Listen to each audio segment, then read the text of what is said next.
cuando iba en la camioneta para cuando íbamos a grabarlo, por momentos pensaba que me pregunté eso, ¿para qué las personas se graban unas a otras para dejar registro de esto o de aquello? Las hormigas no deben hacer eso. Pero bueno, no somos hormigas.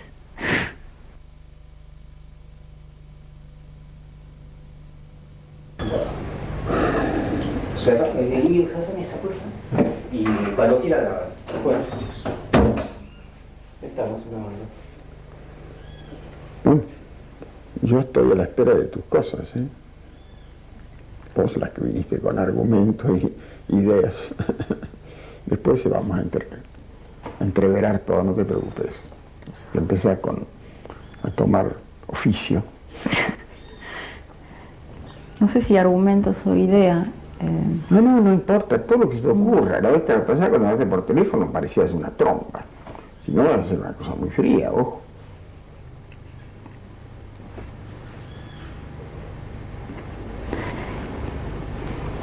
Sucede a veces como con la pintura, ¿no? Que uno dice, este es un boceto, y luego el boceto es mucho más importante que lo que pintás con todo cuidado y demás. Cierto eso, hay más espontaneidad. ¿Esto forma parte ya de la grabación? Bueno, sí. No sé. ¿Forma parte? Sí. Bueno, entonces, decime algo. Bueno, hace un montón de tiempo que hablamos.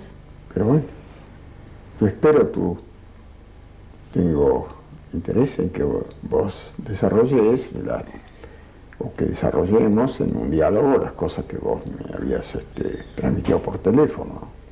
La idea más o menos, cómo consistiría, en qué consistiría, porque yo de reportaje estoy harto.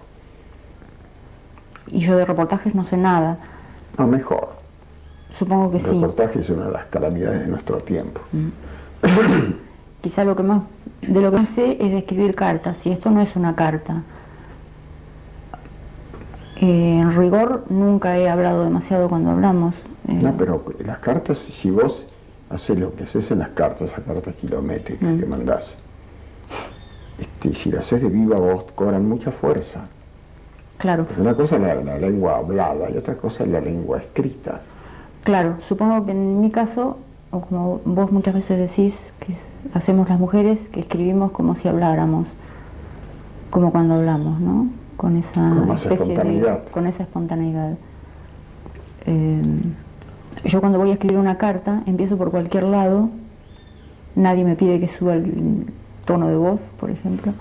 Que no tenés micrófono. Claro, no tengo micrófono, tengo una lapicera, empiezo por cualquier lado y después voy tomando calor. Yo sé que quiero hablar de algo entrañable. Por ejemplo, ¿tenés una idea? No tengo una idea. No Las importa, cosas entrañables son infinitas. No vamos a hacer nada de orgánico, digamos así, nada que esté ordenado.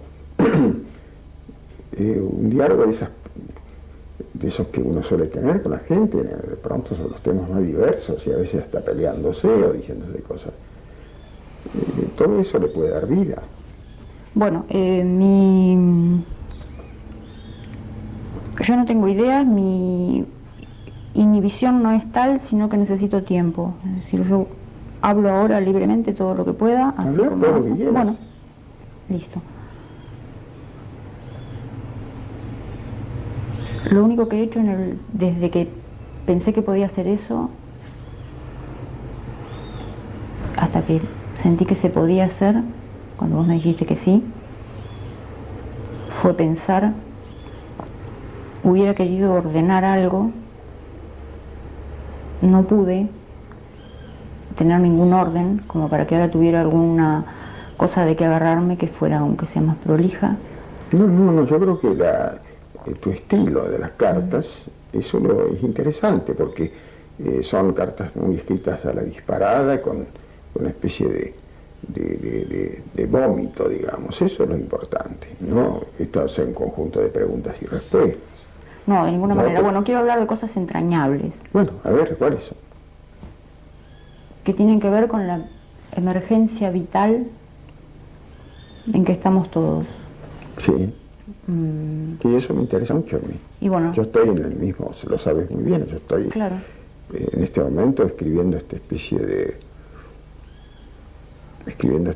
de testamento espiritual, o como se llame, ¿no? Es grandiosa la palabra, pero sí, es algo así como un testamento, ¿no? Que está dirigido sobre todo a los muchachos, que son los que más van a sufrir, porque yo no puedo morir el jueves. Te digo el jueves porque el domingo la gente se va a Cariló, se va a Tortuguitas, como decía una mujer que yo estaba una vez en la Biel hace muchos años, cuando la Biel era un boliche, y era un día de febrero, con un calor espantoso. Yo he citado gente en esa época, yo tenía un autito, iba hasta allá y citaba a la gente en la Biela, que era un boliche, frente a la Recoleta. La Recoleta siempre es bueno tenerlo cerca, ¿no? A mí no me van a enterrar ahí, por supuesto, pero por las dudas. Y vi que salían de un entierro, a eso de las 5 de la tarde. De un entierro de algún tipo importante, con la Recoleta solamente se mueren la gente, como la gente de cierta categoría, ¿no? Y quedaron dos viejitas que venían muy despacito atrás, que yo pensé, estas dos viejas no salen nunca más de la Recoleta, es la última vez que salen. La próxima será directamente a la bóveda, ¿no? Y se vienen y se sientan, para mi gran expectativa y regocijo, en la mesa cercana. Yo me acerqué un poquito más, con cualquier pretexto, porque se dicen cosas que no se pueden inventar. En mis novelas muy raras las frases que han sido tomadas de la realidad. Como dicen los franceses, los pintores de la nature, decían los impresionistas, de acuerdo con la naturaleza, lo que veían. No, pero hay 2 o 3 frases que son memorables y una es esta, que no se puede inventar esto. Pidieron té con las masas y le dijo una de las viejuchas a la otra, dice, qué lástima, dice, pobre Beto, morirse en febrero que no hay nadie en Buenos Aires. Qué maravilla, ¿cómo va a inventar eso? Eso da una idea vertiginosa de una clase y un cierto tipo de idiotez de esa clase. No es que no hay gente en Buenos Aires, había 8 millones de pobres diablos trabajando como negros, en fábricas, o en oficinas y qué sé yo. El nadie eso tiene tantas interpretaciones. No es que fuera mala gente, es que para ellos para decir que no había podido venir ni fulanito ni menganito, como se tratara de un acto social, de un cumpleaños. No, se había muerto. Qué lástima no morirse en febrero, que no hay nadie en Buenos Aires. Para mí me parece una frase célebre, ¿no? No la he inventado yo, eso sí, la he copiado. Por eso te digo, ese tipo de cosas espontáneas son muy importantes, a veces más importantes que las preparadas, que las organizadas. Claro, por lo mismo, en realidad a mí creo que te estás preocupando más vos porque yo esté sufriendo que yo misma. A mí no me importa temblar. Bueno, entonces temblar y hablar. Y bueno. Porque el temblor solo no basta para Y claro, pero empecé a hablar y me... aparatos que hay. Empecé a hablar y me interrumpiste, pero me pareció magnífico. No, te interrumpí para decirte que tenés que hablar libre. Te lo agradezco, además me lo estás haciendo porque pensás que yo estoy sufriendo y no es sufrimiento, sino que es temblor. A mí no me importa temblar. No, yo he temblado mucho. Y si no, no lo escucharíamos. ¿Quién escucharía Sábato si no supiera que tiembla? Yo he temblado ¿Quién mucho. atiende que se hable de lo grande si no se hace con temblor? Claro. Hay un libro por ahí creo que es de Kierkegaard, el temblor. No temblor de miedo, temblor. Cuando uno está muy poseído por grandes cosas. Y esas cosas que vos escribís en las cartas son así. Claro, cuando digo de cosas entrañables, de lo grande y de lo chiquitito, y todo lo que queda en el medio, que además me parece que el arte queda en el medio, hasta casi me daría ganas de no nombrar la palabra arte. ¿Por qué? Porque hay una emergencia vital, y me da más ganas de decir vida, por aquello que dijiste, tenemos planeta para 20 o 30 años, Y a veces también decimos nadie ve el arte o nadie nos escucha o nadie para quién, porque hay mucho ruido, mucha distracción. Vos te referís a esta época, ¿no? Claro, a esta época. Sí, hay algo de eso. A este momento. Y también decimos nadie, como las viejuchas esas, y ignoramos que hay una gran cantidad de gente que está escuchando. Cantidad de gente. Creas que la misma televisión, con todos los efectos que tiene y precariedades por lo que se hace, hay que ver cuando se habla de grandes cosas, el auditorio que tiene. Es decir, los profesionales de la televisión creen que si uno habla de la muerte, es un programa que no lo ve nadie. Pedazos de idiotas, ¿no? Cuando la muerte tiene el rating más alto, 100%, o 100%. Entonces, lo que vos te referís a eso de la... Por ejemplo, incluso pusiste en un segundo término la palabra arte, no me gusta eso. No, no es en un segundo término. Como si el arte fuera un pasatiempo. No. Al contrario, es la más grande forma de comunicarse con los seres humanos. Hablo del arte grande, ¿no? No hablo de estos libritos que se publican, estos libritos diet. Claro, pero yo me refiero a que la gente cuando dice, hablamos del arte grande, entonces de esa cosa de la que saben muchos y nosotros no entendemos. Y en realidad cuando se habla de la vida todos saben de qué estamos hablando, a eso me refiero. Y el arte está adentro. El arte grande se asocia a la base de la vida. Y bueno, los grandes problemas. Y bueno, pero lo que está en riesgo es la vida. Sí. Y la vida del planeta. Sí, bueno. Vos te referías a la situación actual, sí. Este testamento que estoy escribiendo, con perdón de la grandiosa palabra, es eso. Es una cosa dirigida a los muchachos, está dedicado a los muchachos. El título va a ser Rebelión, y abajo dice antes de que sea demasiado tarde. Ahí no hay literatura en el sentido corriente de la palabra, en el sentido estúpido de esos de los libritos. Es forzosamente un libro de carácter que está hecha con palabras, pero evito incluso lo que puede llamarse literatura entre comillas. Estoy hablando en serio de la muerte, qué esperamos, qué pasa con este planeta, qué va a pasar con los que ahora son chicos.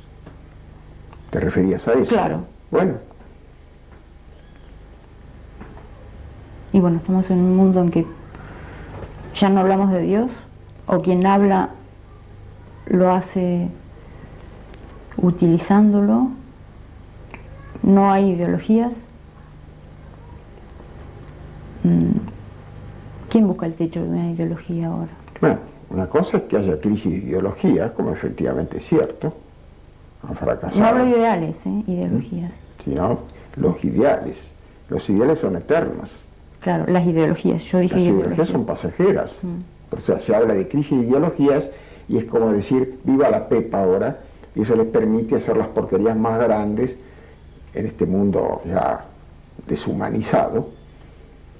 No hay principios, los grandes principios son como los grandes ideales.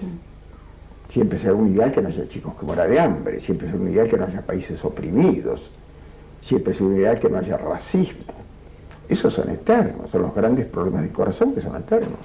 Claro, pero el viva la Pepa es una idea que puede tener alguien que especule, no sé cómo puede darse esa fantasía de que alguien especule, alguien que vive especule, cuando es el planeta el que se está destruyendo, pero la gente lo que siente con eso instintivamente es desolación. Se siente otra vez parado. La gente, puede decir la gente común. La gente, el corriente, el hombre corriente. Sí, no sé por qué el hombre corriente es el que no está en la televisión, es el que no oímos, el que no es protagónico. No, hablo de la hombre, gente ser humano, que tiene sí. algo, ¿no? Que tiene algo en su adentro, ¿no? Y bueno, pero yo pienso que cualquiera que tenga hijos, Claro, por ejemplo. claro, tan simple como eso, que es la gran mayoría. No estoy de acuerdo. La gran mayoría, tal como van las cosas, de esta sociedad racionalizada, que empezó con el gran capitalismo, está viviendo el momento final. El momento final. Y están como muy cómodos, robando, ganando dinero como venga mejor. Cuando está en juego el destino no ya de ellos, sino de esos tipos también tienen hijos, claro, tienen nietos. Es decir, es una época al mismo tiempo de ceguera, de egoísmo, y de fantasía, y de fantasía. Y una especie de locura. Pero de fantasía, porque hay locura y locura. La realidad. La realidad que tenemos y que se está desarrollando es tremenda. Claro, pero es una fantasía eso, que se especule cuando se está liquidando el planeta, porque yo entiendo otros momentos de la historia. Pero claro, eso es una fantasía, un delirio, más te diría que podría ser calificada una especie de locura. Claro. Una especie de locura, directamente. Es decir, son tipos ajenos a la realidad. Ellos llaman realistas. Un tipo que pone capitales, vamos a decir, en Afganistán o en la Argentina, es un tipo realista. En la Argentina no, más bien se les da por otros países más seguros. Pero se llaman realistas. ¿Qué clase de realismo tienen estos tipos si están contribuyendo a la destrucción del planeta mediante sus industrias? Las contaminaciones de ríos, de mares, de lagos, atmosféricas. Es el realismo de un suicida. ¿Pero qué clase de realismo es ese? Es una locura. Es una forma de suicidio. Sí, pero no creo que ellos entiendan que es un suicidio. Yo creo que son tan estúpidos que creen que están haciendo algo que es positivo, que es lo que hay que hacer. Pero todavía lo creen. ¿Vos crees que todavía lo creen? No habría esas grandes reuniones de grandes hombres, de los grandes... yo ni siquiera sentido burgués, son grandes capitales, luego miles y miles de millones de dólares. Si se invierte ahí, si va del Producto Bruto Nacional, nada tan bien llamado como Producto Bruto Nacional. ¿Qué clase de realistas son esos? Si están destruyendo la realidad entera.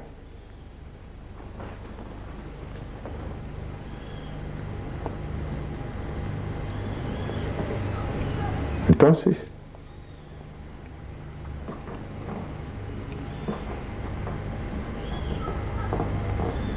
¿y qué pasa qué posibilidades tiene la gran cantidad de gente, la gente mansa, pero robusta, pero fuerte, que tiene hijos, que no puede dar un paso si no siente que hay futuro? Y además los artistas, claro, porque está en crisis el arte, porque si no hay un colchón de vida hacia adelante, nadie puede levantar los brazos como para hacer el acto de crear. No, yo no estoy muy de acuerdo con eso. Son dos cosas que habría que responder. Yo no creo que haya crisis del gran arte. Lo que hay, crisis que duran 20 minutos, de estos individuos que pintan o hacen literatura, que podríamos llamar, de acuerdo con el lenguaje actual, light, que sirve para pasar el rato. Es decir, hay una especie de viva la pepa, de quién me importa, y saca un librito que dura un mes, 2 meses, y después desaparece del mapa para siempre. Yo no estoy de acuerdo que, en cambio, que el gran arte, en un momento de colapso total de la humanidad, puede estar ausente. No. Vos me dirás, ¿pero para quién si total se va a destruir el planeta? No. Pero esa es la locura del artista, es una especie de locura. Uno dice, ¿pero por qué estás tan preocupado si total dentro de 30 o 40 años el planeta entero va a desaparecer del mapa? Aquí está, yo creo que la grandeza del arte verdadero, del artista verdadero es eso. ¿Cómo no vas a ver un hombre que es importante, que tiene algo que decir, que podemos estar, porque hay posibilidades de hacer una gran rebelión? Ojo, eso es lo que desarrollo en este libro que estoy terminando, ¿no? Una rebelión pasiva, de brazos caídos a lo Gandhi, y que liquide a todos estos individuos, estos 10 o 12 personas que están En algunos de esos países, no sé si son países o son negocios, son especie de oficinas, como Estrasburgo, por ejemplo. Eso es una oficina, no es una nación. Ahí están reunidos todos ellos. Y hablan y están vigilando a ver si se cumple China o en cualquier otro país de quinta o décimo, vigésima categoría, si están cerrando las cuentas. ¿De qué cuenta mierda cuando todo se va a terminar? Claro, Es una forma de locura. Claro, pero es un protagonismo fantasioso. Claro, son locos. Y locos feos. Sí, además de ser locos perniciosos, horribles, tienen que ser en primer lugar malos padres. Y mucho más malos abuelos. Y les importa un bledo el destino de los nietos entonces. ¿Qué son? Al contrario, la pobre gente tiene siempre una esperanza. Ahí la esperanza nace, decía Hölderlin, que las palabras más o menos que de lo, no sé si dice del horror, pero de lo trágico surge siempre algo positivo. No es la frase exacta, la idea es más o menos esa. Yo creo que esta es una crisis total que puede no ser final si estos individuos que manejan las grandes industrias, porque todos estos son capitales que se invierten para hacer grandes industrias, han robotizado al hombre. Cada vez hay más desocupación porque lo hacen robots los trabajos ahora, igual en todos los países, no solamente en Argentina. La desocupación en aumento, el hambre, la miseria. Entonces, ¿qué esperanza? Y la esperanza es que haya una gran rebelión. Claro, pero del manso, del individuo manso por sí, porque si uno piensa que tiene que oponerse a semejantes poderes, siente que no puede, que no tiene fuerzas. Él no, pero las revoluciones, hablo de revolución en el sentido grande de la palabra, lo han hecho siempre 10 personas, por decirlo así. Y cada uno en sí mismo. 5 o 10 personas, y los han seguido los demás, los que estaban ansiosos de encontrar un horizonte, una luz. La revolución norteamericana la hicieron 6 o 7 personas. Cuando se separaron de Inglaterra, la francesa lo mismo, 6 o 7. Digo yo, 6 o 7 es una manera humorística de referirme. También la liberación de América Latina. Después los demás siguen. Bueno, sí, ¿qué hace la gente mansa? Seguir a estos hombres que le dan esperanza.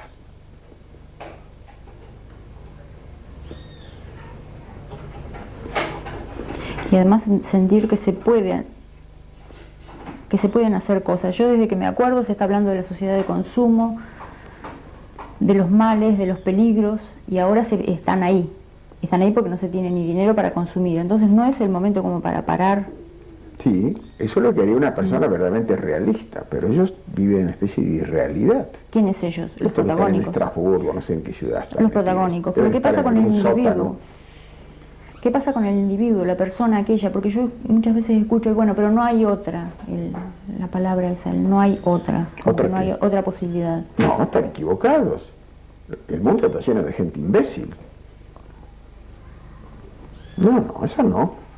Yo pertenezco a la humanidad y no pienso así. Claro, eso es lo que quiero decir. Eso es lo que quiero decir. No veo por qué va a ser más atendible lo que dice uno de estos tipos de Estrasburgo, donde diablo sea. A lo mejor estoy injusto con Estrasburgo. Puede ser Bruselas, por ejemplo. Algo así. Que eso no son países, son oficinas. Suiza, por ejemplo, es otra oficina.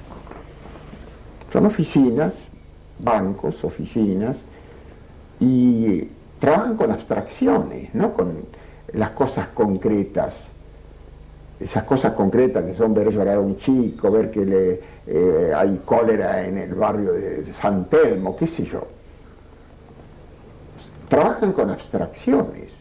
Esto es el resultado del famoso triunfo del progresismo científico. He hablado muchas veces de esto y me han atacado, pero duramente. Yo soy enemigo de la ciencia. Por supuesto que sí. Sé más ciencia que ellos. Me han atacado 2 o 3 personas, acá en revistas importantes, por una frase que yo dije una vez en una audición de televisión larga, que duró 1 hora y media, diciendo que la ciencia pura, digamos la matemática pura, es una belleza. Es un conjunto de teoremas perfectos. Pero la ciencia, la hija de la ciencia, es la técnica. Y esa técnica se ha aplicado sin principios de ninguna especie. Hay que tener ganancias, tiene que dar resultado, y así se ha llegado hasta este momento. Está todo contaminado. Por ejemplo, la gente que está ahora con nosotros acá, yo no sé cómo pueden vivir en el centro, porque el índice de polución en el centro de Buenos Aires es espantoso. Creo que es el más alto del mundo junto con el de México, la Ciudad de México. No hablo de las aborígenes que tienen todavía un resto de lo sagrado de aquellas pequeñas comunidades. No es que no hay que pensar en que la pobre gente, que realmente es la mejor, esa gente mansa, como decís, va a quedar desamparada, ¿no? Basta con que haya 3, 4, 10 personas en el mundo que estén dispuestas a hacer algo de esta naturaleza revolucionaria en el gran sentido de la palabra. No tirar bombas, no estoy hablando de tirar bombas. Estoy en contra de todo terrorismo y de toda dictadura. No hay dictaduras buenas y dictaduras malas. No hay dictaduras que torturen y dictaduras que sean benéficas con la tortura. No. Toda dictadura es una porquería. No, estoy hablando de los grandes principios. Lo que está perimido es este régimen que desgraciadamente se inauguró con bombos y platillos, con la idea del progreso indefinido. No pensaron que ese progreso científico iba a traer estos males que son físicos. Pero ahora no pueden dejar de pensarlo. ¿Cómo? Ahora no puede desconocerse eso. No, Nadie lo puede desconocer. No, hay que, lo que yo preconizo en este librito, porque no va a tener muchas páginas, pero creo que va a ser bastante explosivas, es una sublevación de brazos caídos. Pongo el ejemplo de Gandhi. Si a Gandhi, antes de haber realizado lo que realizó, te viene a hablar de lo que piensa hacer con la India, que es un continente, no es una nación, es un conjunto de naciones, peleadas a veces a muerte entre sí. Si ese abogadito que vive en el África en un momento dado, le cuenta a alguien lo que piensa hacer, se le muere de risa. Primero dicen, esto es todo utópico. Ahí está, la utopía. La utopía. El terror a la palabra utopía. No, si la utopía es la que salva siempre. Claro. La utopía es la que salva siempre. Si este pobre Gandhi, y estoy seguro que debe haber pasado eso, que le ha contado en algún café de Sudáfrica, mira, yo tengo la idea de hacer esto y esto en la India. Y le cuenta lo de la cabra simbólica, el telar, ponerse una túnica, dejar la abogacía, y con esos elementos vence al imperio más poderoso de su tiempo, más hipócrita y más racista como era el imperio inglés. Logra vencer al imperio inglés, manejando gente de diferentes nacionalidades peleadas a muerte entre sí. Por eso lo mataron finalmente. Es decir, las utopías son realmente futuras realidades. Lo malo es que hace 2 o 3 siglos, cuando empezó el auge del cientificismo, no se dieron cuenta que los utopistas propiamente dichos, el socialismo utópico, que era considerado como una locura. Eso de hacer pequeñas comunas, de viene la palabra comunismo, comunas, a la escala humana. Yo me vine a vivir acá hace 52 años, en este barrio, porque era un pueblito, había alambrados todavía. Había una lagunita, un ombú. Todo esto que yo hice, cuando yo publiqué Hombres y Engranajes en 1951, me dieron tantos palos, tanto de la derecha como de la izquierda, que me encerré prácticamente acá. Durante 10 años no publiqué ni un libro. Ahora está todo lo que está en Hombres y Engranajes, está a la vista. No es que yo solamente lo haya hecho yo, lo han hecho una cantidad de gente. Estos grandes utopistas, que en la época de, ahí fue en la época que tiene el punto crítico de la humanidad. Había 2 clases. de socialismo. Uno era el socialismo llamado utópico, que los hombres, como diré, realistas, entre comillas, lo tomaban en broma. No eran en el sentido social, uno era el príncipe Bakunin, el otro el Kropotkin, que no sé si era también príncipe o conde, el conde Tolstoy, contemporáneamente en nuestra época, y grandes hombres que preconizan eso, y todavía estamos a tiempo. Y bueno, fueron vencidos por el socialismo llamado científico, que estaba en lo prestigioso de la ciencia. Y bueno, se embarcaron en eso y el resultado fue finalmente una gran dictadura que además era casi la réplica de los Estados Unidos. Hombres mecanizados, robotizados, hasta el punto, recordarán ustedes, que lanzaron 2 cohetes de estos planetarios, 2 grandes cohetes con seres humanos dentro, por supuesto, ¿no? Y se acoplaron, fue un fenómeno que dio motivo a gran algazara, ¿no? Se acoplaron en el espacio al milímetro, los rusos y los norteamericanos. Eso ya prueba la identidad matemática de esta sociedad podrida, ¿no? Y le pareció que era una maravilla todo eso, linda maravilla. Vayan a ver las reservas que hay en Ucrania, en Rusia, en Estados Unidos, en Francia misma, de aparatos nucleares. Entonces me acusaron de todo, de reaccionario, tipos que no saben la admiración aparte de lo que yo sé de ciencia, pues yo al final de cuentas estuve en el laboratorio de Curie, fui becado por el profesor Usai, que daba una beca por año de la Asociación para el Progreso de la Ciencia. Estuve trabajando en el laboratorio de Curie, justamente en el momento que se produjo la ruptura del átomo de uranio, que es el fin, el comienzo del fin. Y me vienen tipos aficionados a la ciencia, a recriminarme, a decirme cómo es la ciencia, me van a decir a mí. Yo no me estoy vanagloriando, abandoné todo con un acto de locura, nos fuimos a vivir a un rancho en Córdoba, rompí con...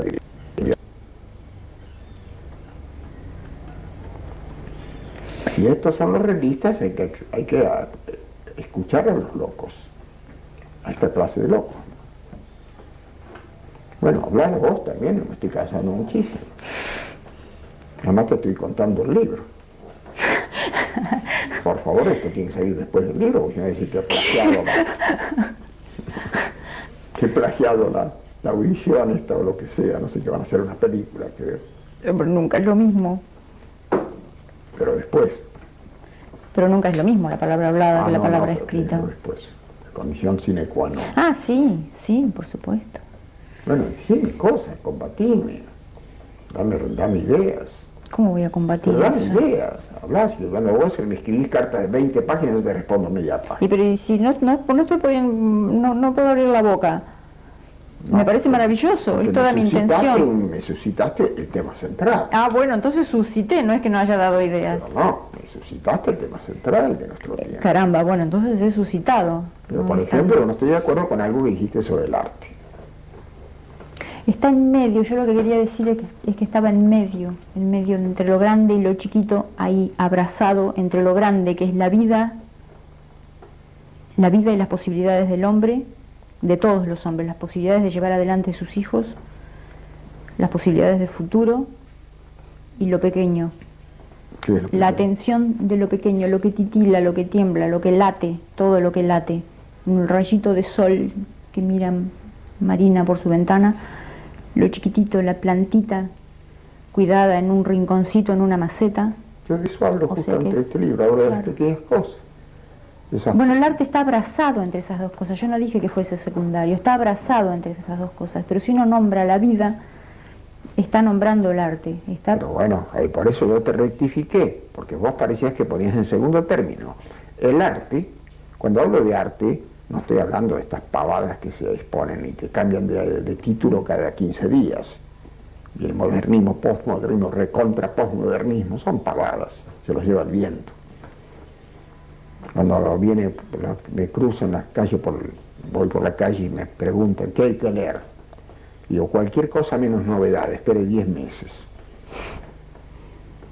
Entonces, el arte, cuando estoy hablando de arte, no estoy hablando de exquisiteces.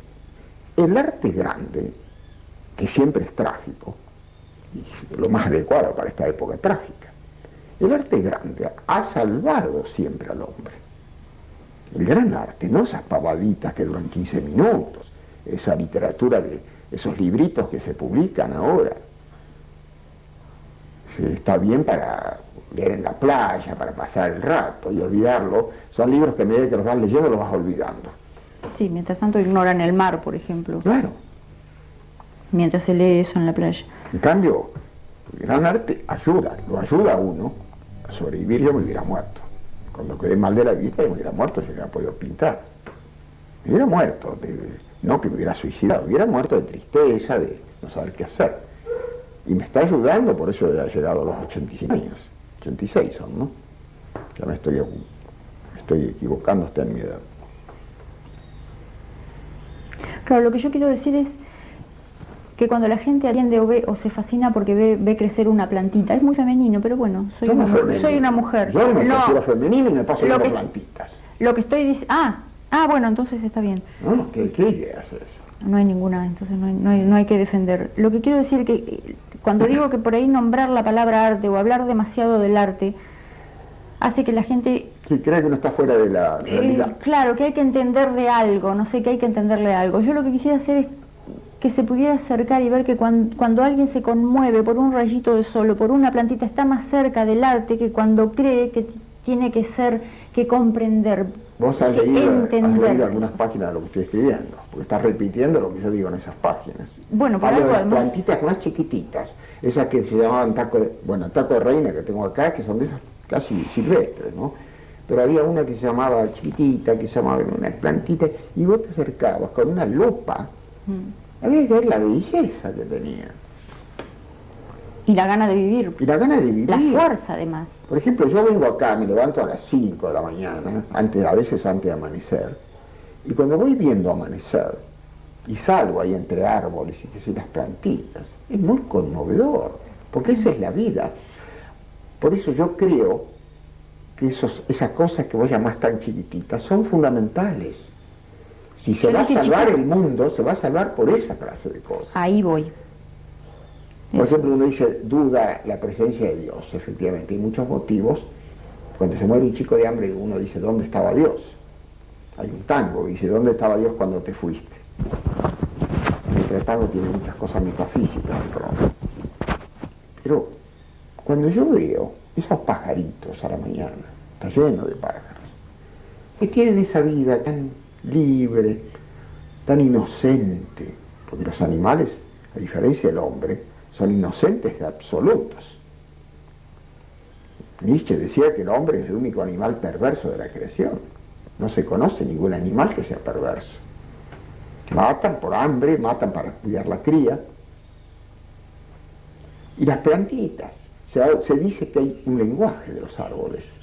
Se está descubriendo alguna cosa. ¿Qué sabemos de eso? Es un misterio maravilloso. Claro, pero lo dice una señora vecina que mira sus plantas y dice que habla con sus plantas y que siente que las plantas lo reciben. Eso es... ¿Cómo? Claro. O sea que la gente... Claro que sí. Ahora, lo que a mí me gustaría es que se sintiera que con eso están más cerca de Dios o del sentimiento de religión que cuando van a la iglesia o cuando creen que hay que saber de teología. Entonces digo... Exactamente lo que pienso yo. Acercar ese sentimiento. Es un espíritu religioso. Claro. El pensar que en esa plantita tan maravillosa, que no se puede haber fabricado al lado de esas plantas artificiales, es maravilla. Es decir, ¿cómo puede haber salido esto si no por un acto de un gran creador? Tanta belleza, tan pequeña a veces. Ver todo y sentir todo eso es ser un espíritu religioso, cosa que no tiene la mayor parte de la gente que va a las iglesias, al establishment de la iglesia. Son tipos que van, hacen sus oraciones y que se y luego empiezan a estafar. ¿Y qué les pasa cuando ven amanecer? No, generalmente no ven amanecer porque van directamente se levantan, inmediatamente toman su auto, se van al centro a oxigenarse en el centro y a sus negocios herméticos, con aire acondicionado, y no ven más naturaleza, no les interesa más. Aquí mismo están arrasando, hay incendios deliberados, algún incendio por ahí en esa reserva, le dicen que hay por ahí en el... Sí, el relleno del terreno del ¿Sabes por río. qué lo han incendiado? Claro, porque son valiosos los terrenos. No, porque van a hacer cosas importantes, sí, cosas importantes. Van a ser grandes edificios con grandes coimas, desde luego, ¿no? ¿Qué está quedando de eso? ¿Qué queda del viejo Belgrano, que era tan encantador, con sus casitas? Y de tantos lugares. Quedan los pueblos, en los pequeños pueblos. Aquí todavía queda eso. Sí, todos enchufados al televisor además ahora. Sí. Entonces uno ve acá y ve en un pueblito perdido del medio de la Pampa el mismo programa de televisión y la gente ignorando la naturaleza porque está enchufada ahí. Ahora, todo eso está vinculado con, es muy importante, pero está vinculado, como te digo, cuando yo hablo de arte, no es que uno sea parte de la realidad, sino que le está dando a la gente una forma de entender lo absoluto, lo único, que permite, así como viste, las plantitas, las pequeñas florcitas, son pruebas de un absoluto con A mayúscula. ¿Y no lo anhelan todos en mayor o menor medida, aún aquellos que...? No, están enseguecidos. Eso no tienen remedio. Esos tipos de los grandes negocios y demás están enseguecidos. Y cuando toman sedantes o van al psicoanalista, no... Está bien, es otra industria el psicoanálisis, que ha nacido precisamente. ¿Vos te imaginás el psicoanálisis en una aldea, en una vieja, en una arcaica aldea, una arcaica comunidad africana o polinésica? No visitaban, tenían sus brujos. Todo era sagrado, el nacimiento era sagrado, la pubertad era un acto sagrado, la muerte era sagrado. Todo se ha desacralizado en esta sociedad científica. Lo consideran atrasados a estos pueblos. Es el ejemplo del atraso y el ejemplo del porvenir, porvenir que puede durar 15 minutos por reloj, ¿no? Yo creo que se ha desacralizado el hombre en general, pero hay reservas porque está habiendo cada vez más miseria, justamente por el desarrollo, la robotización, reemplazan a los hombres por robots. Y yo creo que la desdicha siempre es superior, siempre es más, como te diré, más productiva espiritualmente que el estar cómodo, el tener dinero para comprar cualquier pavada. La desdicha enseña mucho. O sea que en este momento estamos en una situación óptima, digamos. Justamente, estamos en una posición óptima para producir una gran revolución espiritual, porque ya no da más el planeta. Tenemos que agradecer a estos grandes individuos que viven en esas oficinas de Estrasburgo, de Bruselas, que dictan, porque dan dictados, el dictat. Hay que cumplir, vigilan país por país a ver si las cuentas cierran. Este señor llamado Cavallo, una vez, que él, por una declaración que había tenido yo por ahí, no sé dónde, que sí, que el alma era importante y que tenían los espíritus religiosos, no hablo de los clericales, que no los puedo ver, que el alma, que atiende a los problemas del alma y del espíritu. Sí, que es importante, pero que hay algo más importante en este mundo que es el Producto Bruto Nacional y que cierren las cuentas. Ahí está especificado o fotografiado el hombre de negocios típico. Y es un hombre eminente, lo consideran como un salvador de la patria, ¿no? Pero había una cantidad de gente que hace un tiempo pensaba que primero, gente trabajadora, gente mansa, gente noble, gente de lucha, que pensaba que primero, que sí, todo estaba bien, pero primero vamos a solucionar el problema económico, porque si no se soluciona ese, no se puede pensar después en los demás problemas. Eso era un error que ahora están con los ojos así, claro, estupefactos. pero esos idiotas, es al revés. Al querer solucionar, como ellos dicen, el problema económico, están olvidándose del hombre. Claro. Están hablando de una abstracción que además está robotizando toda la sociedad. Pero ahora primero lo económico. ¿Cómo es el primero lo económico? Claro. Primero es salvarse simplemente de la catástrofe que se nos viene encima. Claro, pero lo que decían de buena fe, hablo de gente de buena fe, Pero que lo puede ser decía de buena buena fe y fe. sonso. Claro. Pero había muchos. Sí, pero hay muchos sonsos, claro. Y es grave, pero ahora... Por eso te dije que las grandes revoluciones las hacen minorías. Minorías que a veces son 10 o 15 personas. A los cuales los siguen los hombres que sienten que estos tienen la verdad. Que les abre un camino.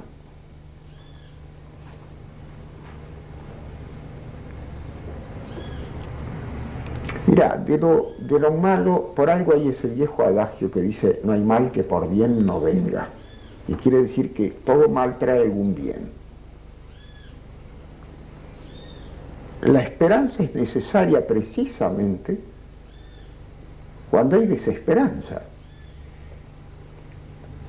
No es realidad perfecta, supongamos que el mundo fuera perfecto. ¿Qué dice ahí de tener esperanza? Que todo fuera perfecto, el amor fuera perfecto, que el desarrollo de la petroquímica fuera perfecto y no arruinaría el planeta. En un mundo que fuera perfecto no hay necesidad de esperanza. Y al revés, en un mundo que está pudriéndose, yendo hacia el abismo, sí, hay una necesidad fenomenal de esperanza. Y de abrir los ojos. Y de abrir los ojos. Porque si no parece, el Papa también dice eso, que hay que tener esperanza. Pero por supuesto que hay que tener esperanza. Yo lo siento, porque al fin de cuentas soy un hombre público y me mandan cartas y cartas de otros países. Y se aferran a un tipo que tiene esperanza, o que le está abriendo los ojos de esta manera, diciendo algo por el estilo de esto. Es decir, yo no estoy haciendo literatura con esto que digo.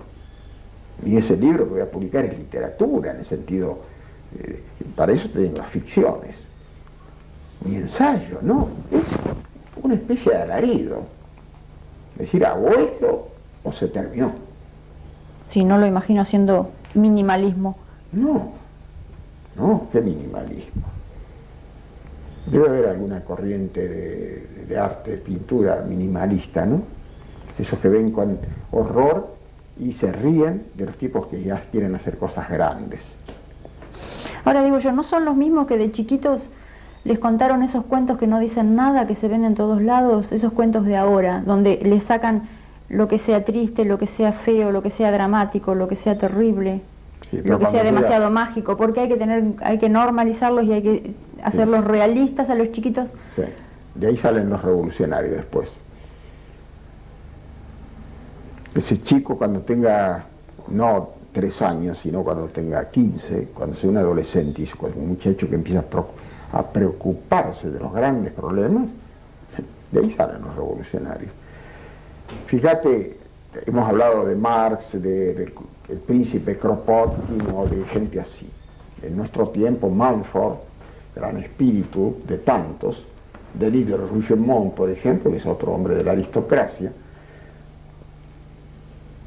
son minorías, pero son minorías que han manejado el mundo y van a manejar de nuevo el mundo si lo hacemos con prontitud a esta sublevación. Hacer a lo Gandhi algo. Yo no me animaría a decir esto, debo confesarlo, de no haber tenido el ejemplo de Gandhi.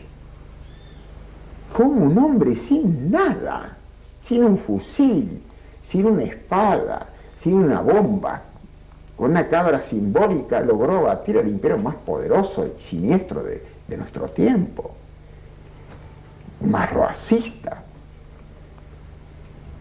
No, querido, esto hay que tener cuidado, aunque sí, querido, lo que usted dice es muy lindo, pero es una utopía.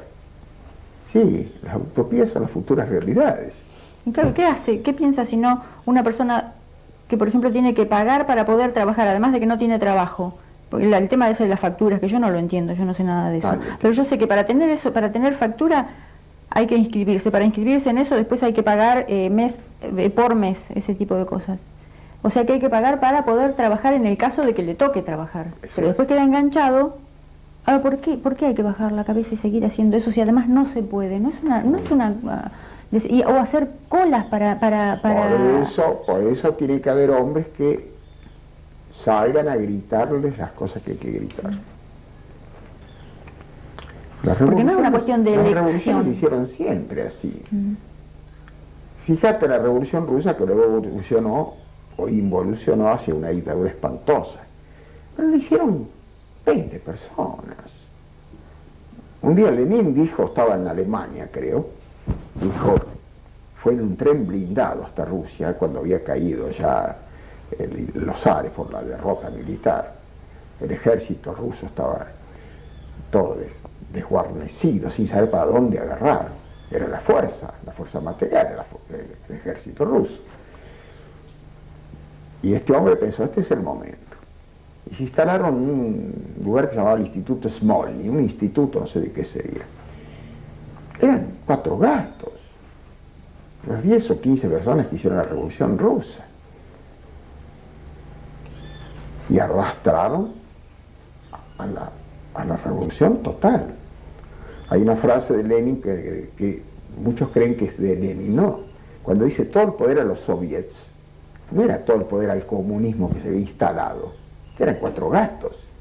¿Sabés lo que eran los soviets? Era un principio anarquista. Los soviets eran los consejos de fábrica. Estaba todo tan desordenado en Rusia, en la Rusia zarista, con la derrota, tan desilusionados, cundía la desesperación más grande.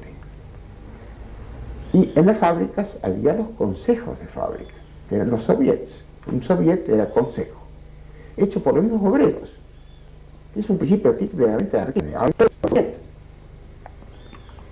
Ese es el gran principio. Después se desvió, se fue convirtiendo, se enfermó.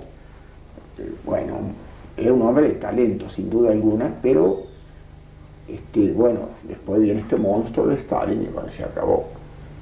Mató a todos, creo que son 20 o 40 millones, nunca se sabrá porque no se llevan esas clases de estadísticas. Después de Gorbachev se habló de 20 a 40 millones de víctimas de Stalin. Pero, te vuelvo a repetir, esas utopías son precisamente de pronto las cosas que salvan. No, de pronto no, siempre ha sido así. Siempre ha sido así. Por eso yo no, por eso tengo esperanza, si no, ¿para qué diablos publicar un libro? Sí, bueno, que yo, total, me paso mirando las plantas, esas cosas. No, no puedo, tengo el deber de hacer.